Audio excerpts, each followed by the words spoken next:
She's like love, love, love, and music. La la la, love, love, love, love, and music. Oh, hello, everyone. Thank you for tuning in. I am Jay Lee. This is Jay Lee's Corner. This is my review for 911 season 1, episode 7. It was on like a little 2-week hiatus, and God is back. I really do love this show. I think the acting is great. So let's just get into the particular episode. We see that there's a full moon. And everyone is kind of reacting to, oh, it's a full moon. It could be crazy here. It can be crazy there. It can be crazy every motherfucking where. And we see Hen on the beach, and she like in tears crying. So I'm looking like, well, damn, was it that hour day? What's going on? We then see, okay, 24 hours before. And I'm like, okay, so we're gonna backtrack and get to how we got to there. Get to how we got to that. Sometimes I confuse myself. We see Hen at home, her and her wife, and the wife was like, hey, you think we can watch some Ray Donovan? She's like, no, tomorrow's gonna be a full moon, and when the full moon is kind of crazy, so I need to get all my rest. I need to get some sleep, girl. And her wife was like, okay, well, how about we have like some, I think she just said cuddle time or couple time or something, basically talking about she trying to get some coochie. Okay, she was trying to get some. And Hen like, that's gonna take longer than Ray Donovan. And I was thinking, none of you do it right, but you know what I'm saying, it can go either way. And the wife was still saying, well, no, I'm not, I can do some extraness or whatever. She just trying to get some coochie. Okay, she trying to get some, and Hen just like, no, I'm just tired. And she's like, all right, fine. The death of our relationship, or like the death of our sex life, is how some couples go through the spurts of, okay, they're always having sex, and then sometimes they just stop having sex as if their sex life just dies. And she's like, no, it's okay, I'm just tired right now. And she was like, if we're not having sex, it's almost like we just roommates, or like we just friends who lay in the bed together. Like, if we not having sex, are we really a couple? And I said, that is a good ass question, because, well, because once you get old, like like 90s, I don't think people had sex at 90. And I never thought to ask my grandfather that before. My grandfather passed away when he was 94. And I just would have never thought to ask that question, because that's just an awkward ass question as a grandparent. But I do wonder, well, we know that, at a certain age you do stop having sex. I mean, I don't think it's because you don't have sex that you aren't a couple. I guess it's more of, if you're able to have sex and you just stop having sex for no reason, that's when you can say, well, are we a couple or not? But it was what it was. And he like, well, no, you know what? I can come home, it'll be later, and we can have sex, it'll be fine. Okay, so they cuddle up, and it was what it was. We see Buck is back after his whole situation on Valentine's Day when he damn near died. And Abby had to save his life by putting that knife in his throat, giving him a tracheotomy at the date. And after he rescues a little girl who was stuck in a what's the machine where, I can't think of what it's called. The machine where you go get the bears and stuff out of. I can't think of what it's called right now. It's like a game. I'm scatterbrained today for some reason. I don't know how kids get up in there. I mean, I think it's the weirdest. So how easy should it be to get up in a machine to get a damn toy? For a kid to climb up, that's just crazy. Anyway, so either he calls Abby or Abby called him, and they kind of just chit-chatting or whatever, having friendly little talk. And Abby's saying, okay, when can we have dinner again, or when can we meet up again? I'm be like, all right, I'm gonna make some time, when I have time to see you. And they're cute little, back and forth, flirting back and forth and talking and stuff. It's real cute. It's really, really cute. And, he's saying how it's gonna be a crazy day because the full moon. And she's saying, I don't really believe in that. Some people do, but I don't. It is what it is. And then they decided they're gonna just talk later. So the first call that we get is a lady's calling 911, and she's sounding frantic. A man's at my door. He's trying to break in. I can't see his face. It was an old lady. That was first. It was this old lady, and she called and saying it's a man. And she said it was a man at her front door. Is someone at my front door? Oh my God, I can't see his face. Why can't I see his face? And they look and they show what it is. It is literally a man in all black, and you can't not see his face. It scared me, bitch. I even said, let me cut these lights on, because I don't do no demonic stuff. I don't even watch movies that have to do with possession of the souls, and I don't mess with it at all. So I'm like, let me cut the light on too, because I don't know why that man ain't got no face and what's going on here. Like, is this some demonic ass 911 ass Halloween-esque full moon shit? And I ain't want to have no parts of it. But I'm like, okay, it's okay, girl, it's okay. And the old lady getting so frightened that she almost has a damn heart attack. So they send, because she's like, why can't I see his face? Oh my God, he has no face. And I'm like, he don't have no goddamn gone face. So he and Chimney and Althea gets dispatched to the house. Althea, because of course they saying it's an intruder, and then he and Chimney because they say the lady, was like having heart attack symptoms. And they get there, and there's no one there. And I'm like, well, damn, was she imagining stuff? Like, what's going on? Like, maybe she tweaking because, again, it's a full moon. And I don't know if y'all can hear that, but some of y'all alarms just went off when it ain't mine, so it's fine. But yeah, so, Chimney and he intend to her. She did not have a heart attack. It was like more like a little stress attack or whatever, like a little panic attack. And Althea, of course, goes around the perimeter and come back in like, I don't see anybody here. But then he and Chimney is standing by the door, and she looking, and she see Chimney in the reflection of the door, and she's like, oh, that's weird as hell, because it looked the same way she said the man looked. So he kind of walk around, and she's looking, and then Althea come in. She was like, come look at this. Did you see anybody outside? And she's like, no, there's nothing, as if someone was out there. She said, yeah, because they was in the house. She looks on the ground. It's muddy footprints in the house. So her and Althea go stand where the lady was, and when she said she saw the man, and they realized the reason he didn't have a face was because she was looking at a reflection of someone who was behind her. The motherfucker was in her house behind her, and he was just standing there, not because he could. It was just freaky. It was just really, really freaky. So they then told the lady, okay, can you go stay somewhere else for the night, just to be sure in case he does not come back, because someone was literally in her house and didn't attack her, but it's a reason he was in the house. Lord Jesus. So she said, yeah, I'm gonna go stay with my daughter for the night. It's fine. I'll just call her to come get me. We see that call. So then the second call we get, Abby gets the call. It's a lady on the phone, frantic. Oh my God, someone's breaking in my house. He's breaking in all the doors. I don't know what's going on. I locked the front door. He's still trying to get in. I'm upstairs hiding or whatever. And she's like, okay, we have the police on the way, just keep, hiding, just whatever. So as she on the phone with Abby, you can hear him like breaking down each door. I'm like, he's a crazy person. What is going on? And you hear her saying, I have the police on the phone. They're on their way. Why are you here? Why are you here? No. You then hear him basically cutting her ass up. Like we hear her like basically being butchered to death. I was like, bitch. Jesus Christ. I was like, okay, now that was some heavy ass shit. And so of course Abby having a hard time getting over that call, because she basically heard someone be murdered over the phone. And we see how the homicide detective does come down to the station, to the 911 center to basically hear the 911 call, so they can kind of get a different angle of what happened. So when they hear the call, he's he like okay, we thought we could maybe hear a voice on it, but it's fine. And he's like, yeah. She said, oh, we think you're trying to figure out who did it. He like, oh no, we know who did it. It's the ex-husband. He had been harassing her, and he just finally flipped and he killed her.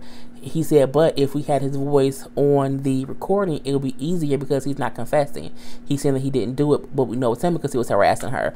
And she's like, well, we can pull some other calls and see if we can kind of, match a voice or hear something in the call. And he like, no, it's okay, it's fine. And so he leave. She then asked like someone else to pull some calls for that address, because she wants to see the other calls that the lady made to 911 about her crazy husband. So she like got the call from an old call, and the lady said, hi, this is so-and-so from my house, so-and-so. My ex-husband so-and-so is here. He's doing this and he's doing that. I have a PPO against him. And she's saying, Troy, I'll make another name, Troy, why don't I come up with Troy? Wait, next hell. Troy, get out of here, don't do this, you crazy. But she's addressing the husband because she knows who he is, and she's familiar with who he is, and she goes back, listen to the recent call, and she's talking to it because it's a stranger. She's not saying his name. She keeps saying someone, he, and then when you hear the person bust into the door, you hear her saying, "Why are you here? Why are you here?" And she's not talking to him as if, Troy, what your ass, because it's someone she doesn't know. So Abby realizes it wasn't the husband. He didn't do it because, she didn't say the name. She then tried to tell the cop, hey, listen to this call. You can clearly see the person who killed her isn't her husband or ex-husband, because she's not talking to him the same way she did from before. It ain't no way that she would talk about him as if he's a stranger if she knew who killed her. She would have said, oh my God, she would have said, Troy's here. Nah, he's in here.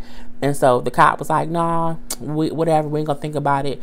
We got who we got. You can send us some information, but we ain't gonna look into that. So, of course, Abby like, this is some bullshit. She then has another coworker pull the calls and kind of separate the voices to hear every single thing on the call, and because they want to find out what else could happen. So they do listen to a call, and you can hear another woman's voice on the call. So Abby like, okay, we need to call this person to figure out if they would think her ex-husband would be the killer. I know it's a lot, and that's what happened, and it kind of also drove me crazy, but it was what it was. Buck and Bobby go to like a call where it was a pregnant Lamaze, like a pregnant yoga class, and one of the pregnant women is basically like, oh my God, my macaroni. She's like stuck in a position like she's facing down. She has one leg up in the air, and it's like, I think her disc slipped in her back. She can't move. She's in pain. The baby's okay, but they have to come basically save her. They're trying to get her together. One lady goes into labor. They're like, well, God, okay, that's one person in labor. Then it's like, okay, whatever. It's her first baby. They're trying to talk her through the pain. Then the second lady, oh my God, her water breaks. This is her second baby. She's panicking. And her baby, it seems to be very much more painful because her baby is breached. And so she's going to probably need a C-section. A third lady going to labor, and this is her fourth child. And she's like, oh my God, the baby's coming. He's like, no, your water is broke. It's just too soon. You don't know. She's like, this is my fourth child. I know what I'm talking about. The baby's coming. And Buck ain't never delivered a baby before. Bobby trying to tend to the one person who hurt plus the 3 pregnant women. So he delivered the one girl baby, the lady who was her 4th kid. She said, don't worry about me. I can deliver my own baby. She basically delivered her own baby.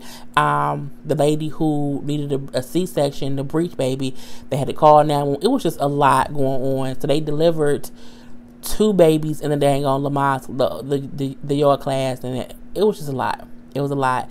And a thing of, not Butch, Lord Jesus, a Buck saying, I told you, full moon, it's crazy. It makes crazy. Because you go on a call for one call and then 3 women go into labor. It was crazy.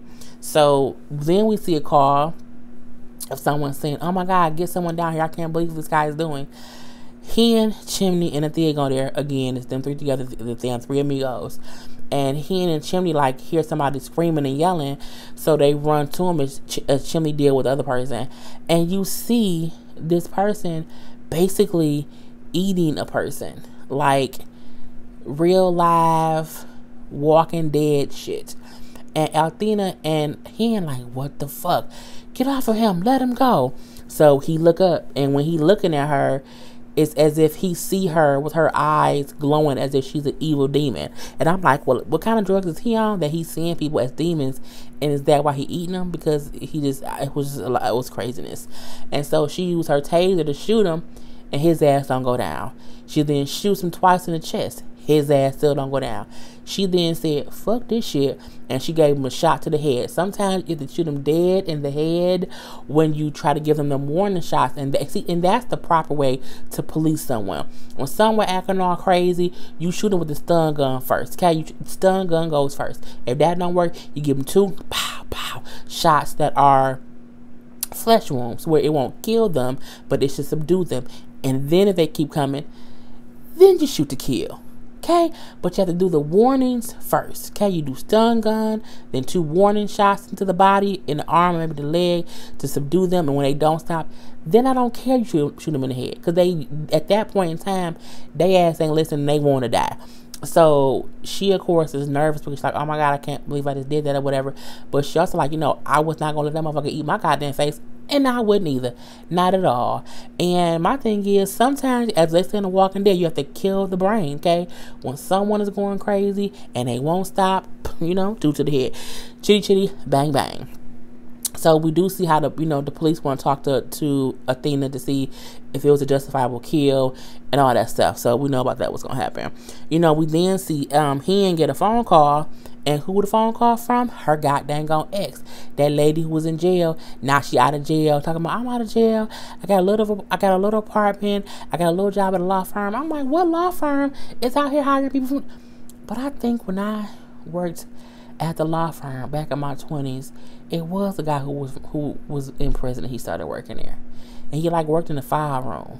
And I thought it was weird then. And again, this is back in 2002, 2003. Weird as fuck, but whatever. Anywho, so she is saying you should come over and see my new place. I'm looking like she trying to get some Gucci. That's she trying. Everybody trying to get Hen Gucci. Hen wife trying to get it. Now Hen's ex trying to get it, and Hen don't know what to do. And the whole time I'm like, Hen, don't do it.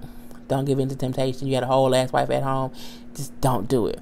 And she laughing and giggling and stuff. You so bad. I'm looking like, Hen, don't do it. Just hang up. Just hang up. She then sees Athena coming, so she do, all right, I have to go. I'm glad that you're okay, but, I have to go. And then she hangs up. Athena knows something up. Athena does. And she like, that wasn't your wife, was it? And she was like, no, it wasn't. Athena just says, look, everything's fine with me. No. Hen says, everything's fine with me. And, Karen, we're perfectly fine, And then Athena said, you know what?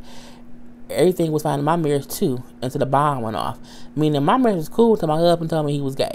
Every marriage is okay when you're ignoring the big bomb in the room and then the bomb goes off. And then, Hen says, Karen isn't a bomb. And Athena said, I wasn't talking about Karen. She talking about your goddamn ex-wife who you gonna end up or ex-girlfriend who you playing with fire with, and she's the bomb that's gonna go off in your marriage. Girl, you better listen to her. She knows what she's talking about, you know what I'm saying? Abby is a 911 operator. She's a part-time surgeon. She's also a detective. She's down there a firefighter. She's a lot of things. I don't know if she just should stay as just a 911 person, but it is what it is. She then got the number to the witness. No, she called Athena to get the witness's name that was at the house with the lady. Athena says, oh, her name is so-and-so. I was at a call with so-and-so, and they kind of connecting all these dots. So the witness was at the house with the lady who was murdered. And she's the daughter of the old white woman who had the man in her house that she didn't see his face. Okay, that's a connection. So then Abby calls said witness and says, hey, I was at your mom's, got a call from your mom earlier about her incident in her house. She then says, hey, do you know so-and-so, something happened with her earlier, how do you know her? Well, yeah, she was my little life coach person. She had a self-help group for women who had been through, domestic situations, because she had once been through one. I had stayed at her house before, and she helped protect me from my ex so that he couldn't find me. And then everything is connected. So the man who butchered the lady is this lady's ex-husband, and the man who was in the old woman's house is this woman's ex, because he was looking for her. So he went to where he thought she would be. The person who she used to stay with, she wasn't there, so he killed her. To the mamas, she wasn't there, but he had a soft spot for the mama, as we found out later, so he did not kill the mama. But I felt like he followed the mama to the daughter's house, because as Abby saying, you need to lock your doors, give me your address, we think you might be in danger. She look out her window, her crazy ass ex is outside with a butcher knife. I told you I'll find you. I'm like, this nigga's really fucking crazy. He busts in the door, he busts through doors, all the doors. He busts through door 1, door 2, door 3, and door 4. He busting through all doors, and Abby's like, oh my God, you okay? And I forgot, Nora? So Nora in the bathroom hiding. He figured out she's in the bathroom hiding. He then busts in the door, and he was like punching with his fist. Crazy ass person. And he busts in the door, he opens the shower, and it's just the mom in there. And he paused, because again, he has a soft spot for the mother. And then Nora said, I'm ready for you this time, and beat him with a baseball bat to death. I'm like, well, okay. Kill him, girl. Kill him dead, girl. You can't come to somebody's house trying to kill them, and if you die in the process, good riddance to bad rubbish. He got beat with a baseball bat. So that was the connection of the guy was looking for her and ended up killing the lady who helped her and was trying to get to her. I'm like, he's crazy. This 911 tried it tonight. The couple, the gay male couple, and the guy was saying, like, oh my God, I have this horrible stomach ache. Oh my God, I feel like something's like eating away at me. I feel like, something's coming out of me. And they take them in the ambulance, and he's like, oh my God, it's him, his boyfriend or whatever. And he's sitting there, he's saying, I feel like something is crawling up my leg. And they're like, no, it's just, we have like the medication. He's like, no, something's crawling up my leg. Man, he moved his damn leg. It's a tapeworm crawling out his butt. 911. I refuse to talk about a gay couple who's in a 911 scenario because a tapeworm is coming out of one of their butts. Not gonna do it. Nope. Not gonna touch it. I said, of all the places that they had to come out of, his butt.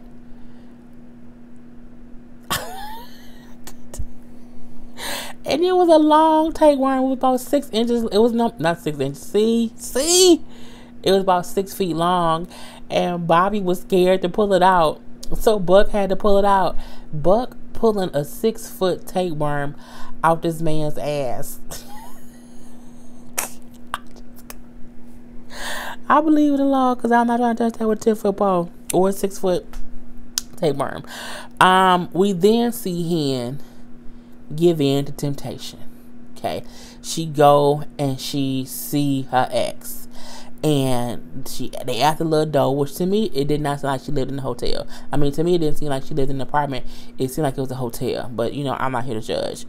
And she's like, I should go home, but what's stopping you? And then Hen kissed the ex.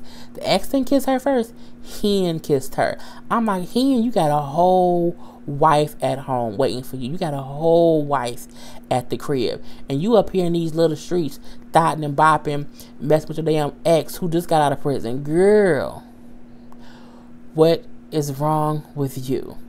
But I mean, straight women do all the time. They cheat with people who is not as good on some level than their current person.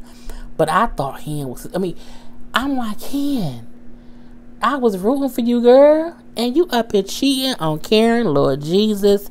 You cheat on your whole wife with this lady. And, they in this little hotel room. I was in this hotel room. She in this little room or whatever. And they having real life lesbian sex. Now, they didn't show the sex now. We saw them kissing and hugging and stuff. And the girl was on top of her. Which I guess that was scissoring, but it is what it is.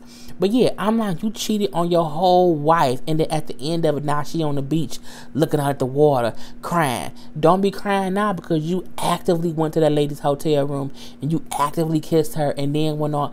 It's so many actions that it takes to cheat. You know what I'm saying? It's you can kiss someone and that's it, because that can be an impulse.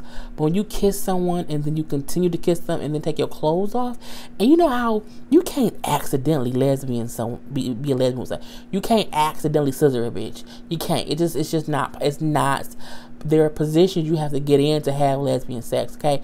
And you have to think about doing it. So you can't just accidentally had sex with somebody else. You know, you just can't. So I'm thinking like, oh my God, I thought it was going to be better than that. And you cheated. And as Hen was getting busy with her ex, who was in prison, honey, Abby and Buck finally got Buck wild. You know, he come back to her house with a bottle of wine, and she looked real, real happy to see him and everything. And then they was chit-chatting. I was not listening to the chit-chat. I'm looking like Buck and Abby finna do it. And I just wasn't thinking about what they were saying or whatever. And they was kissing and hugging and stuff and went in her room, and they just basically had sex. And then he was holding her overnight. And, you know, Abby said that she ain't had sex in a while. So I know she was happy, for one. And two, I kept on thinking, where her mom at? Anyway, that's how the episode went off. And it was a really, really good episode. So I hope you guys enjoyed. Put any comments below about how you felt about the episode or just whatever. And I will talk to you guys later. I am Jay Lee. This is Jaylee's Corner. Peace.